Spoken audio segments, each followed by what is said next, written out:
The cost of going to Juilliard with room and board is around $70,000. And for Berklee College of Music in Boston, $74,000 for tuition and room and board and all the textbooks and the software and the computers that you need to get for the school. Makes you wonder, when will this education ever go to $100,000 a year? I really hope that I don't see that in my lifetime. However, Juilliard and Berklee College of Music are not only in the music business to help train the next generation of musicians. And I'm going to explore that particular topic in today's video. I want to be upfront that these opinions are my own and are not reflective of the Juilliard School and Berklee College of Music. And before we dive right in, my name is Eric. I'm a violinist. I do a lot of violin content and music related content on this channel. And if you're new here, consider subscribing. With the rise of college tuition around the country, it's incomprehensible to me that room and board for these two prestigious music schools are over $70,000. I know that these schools offer financial aid and they offer scholarships and whatnot, but still to charge that much for school is really, really high. And if the numbers do sound astronomical, don't worry, they do sound astronomical. I won't be addressing the rise of tuition costs in this video, just because I feel like that's a whole other video in and of itself. This video is to help you understand, in my personal opinion,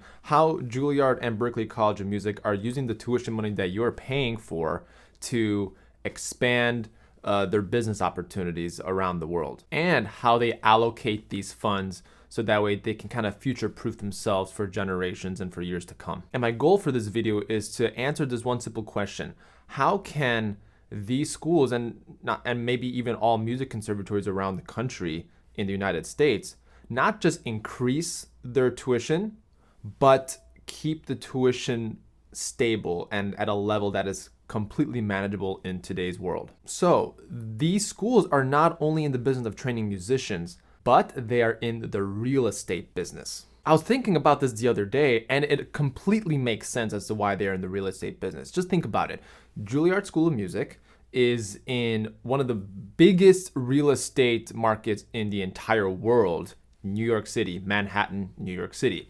And Berklee College of Music is in another very expensive real estate market, and that is Boston, Massachusetts. But here's what is striking to me. These schools are establishing an international real estate portfolio. It's not just to the confines of the United States. It's not just in New York, and it's not just in Boston. The Juilliard School was established in 1905, and they were not in their current location at 60 Lincoln Center Plaza. But we're not going to be going into where Juilliard was founded and what building it was in. We're going to be talking about how 60 Lincoln Center Plaza is a prime real estate investment. It's a prime location for Juilliard to be, because you have the Met Opera, you have the ballet, the Metropolitan Ballet, you also have the New York Philharmonic, all in that square. So it's prime real estate for Juilliard to be in. But if you pay close attention, Juilliard has also expanded to China,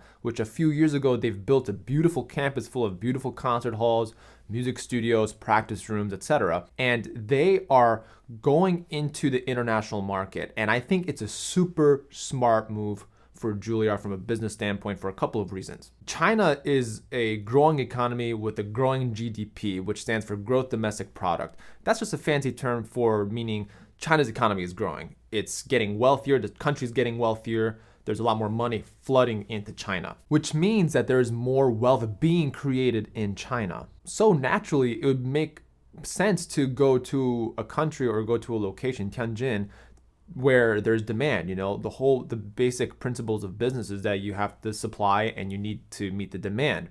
And I think Juilliard found a very good opportunity and a niche to find and open a music school in China to have the same high caliber musicians that they obviously have in New York. So Juilliard find this opportunity, and what do they do next? They build an entire campus, a beautiful state-of-the-art campus, and it's just clear that they're just making investments. Like the Shanghai Quartet is the quartet in residence over there. By the way, if you want to check out an episode that I did on the Violin Podcast with Angelo Zhang Yu, who's a second violinist of the Shanghai Quartet, I recommend that you go into this link over here to check out that episode. So they build this campus, they build all of these amenities, and the real estate will only go up from there. Seldomly does real estate go down unless you go back into the 2008 Great Recession. And that was like a once in a lifetime kind of a situation. It's hard to tell if that real estate will go down, but usually historically that real estate goes up. So let's go to Berklee College of Music because they have so much real estate in the Boston Back Bay area. And not to mention, they're now expanded to Berkeley, New York City, and they also are expanded to Berkeley, Valencia. So they're building an international portfolio to create this really amazing money-making machine. Of course, the good business practice is to provide value for the services that you are providing for students, right? So there's no doubt in my mind that Juilliard and Berklee are great institutions. I know musicians from both institutions. They're my colleagues and they're amazing musicians. I'm also going to post a link to Berklee's financial statement down below, and it's actually free to the public. And it was shocking to me how much private real estate they have around Boston.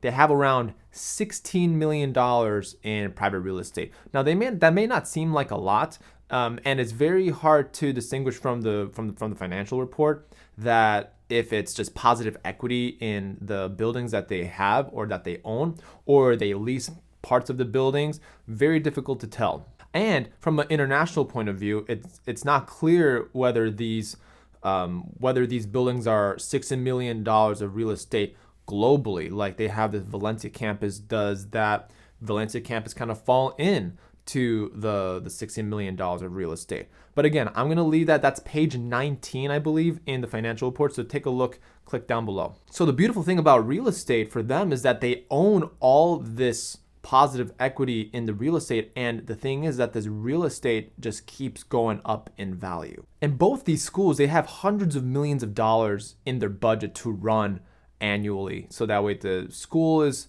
running smoothly, that maintenance, property taxes, like I'm sure there's like a whole other plethora of issues that come with raising the tuition. Also with Berklee NYC, they purchased a $20 million studio, and they actually saved this studio to also be a part of this Berklee network. So they have real estate in New York, they have real estate in Boston, they have real estate in Valencia, Spain. So there's no doubt that these two music schools have created a money-making machine for these institutions to pay their faculty, to pay the employees, to pay all the maintenance fees. There are so many line items in these schools' budget that they are using to help just run the darn institution.